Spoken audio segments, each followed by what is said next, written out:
Welcome to another episode of Midnight with the Monster Manual, bedtime stories for D&D players. The monster of tonight is the Aarakocra. The Aarakocra has an armor class of 12, 13 hit points, and it can fly 50 feet. It can also run 20 feet. It has a strength of 10, a dex of 14, a constitution of 10, an intelligence of 11, a wisdom of 12, and charisma of 11. Its skills are perception plus 5, passive perception of 15, and it can speak 2 languages, Aarakocra and Aran. Its challenge rating is only 1/4. Or 50 experience points. It does have a special attack. It can use a dive attack. If the Aarakocra is flying and dives at least 30 feet straight towards a target and then hits it with a melee weapon attack, the attack deals an extra 3 1d6 damage to the target.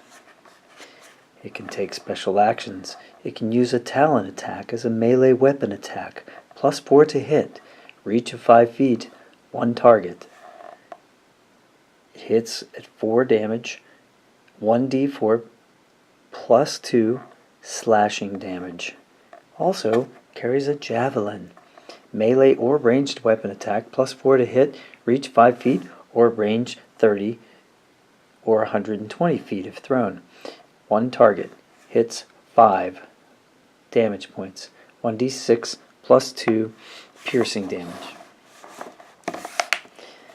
The Aarakocra range the howling gyre, an endless storm of mighty winds and lashing rains that surrounds the tranquil realm of Aqua in the elemental plane of air. Making aerial patrols, the bird-like humans guard the windy borders of their home against invaders from the elemental plane of earth, such as gargoyles, their sworn enemies. Enemies of elemental evil, in the service of the Winddukes of Akka, the Aarakocra scout the plains in search of temples of elemental evil. They spy on malign elemental creatures, and then either take the fight to those creatures or report back to the Winddukes. On the material plane, Aarakocra create aeries atop the highest mountains, especially peaks near portals to the elemental plane of air. From such heights, Aarakocra watch for signs of elemental incursions, as well as for nascent threats to their home plane. Aarakocra prefer to live their lives like the wind, unburdened and ever moving, yet they watch over a region for years if that's what it takes to guard against the incursions of elemental evil. Aarakocra have no concept of political borders or property ownership, and the value of gems, gold, and other precious materials means little to Aarakocra. In their eyes, a creature should use what is necessary and then cast what is left on the wind for others to use. The search for the 7 shards.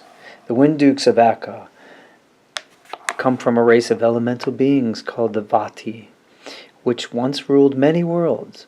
A creature known as the Queen of Chaos arose and initiated an interplanar war against Vati rule. To combat the threat, 7 Vati heroes combined their powers to create the mighty Rod of Law. In a battle against the Queen's greatest general, Miska, the wolf spider, a Vati killed Miska by thrusting the rod into him like a spear. The rod shattered into 7 shards that scattered across the multiverse. Aarakocra seek signs of the pieces' locations in order to rebuild what is known as the Rod of 7 Parts. Summoning air elementals.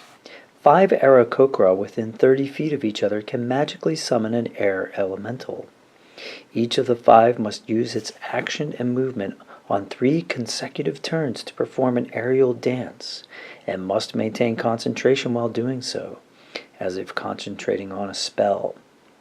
When all 5 have finished their 3rd turn of the dance, The elemental appears in an unoccupied space within 60 feet of them.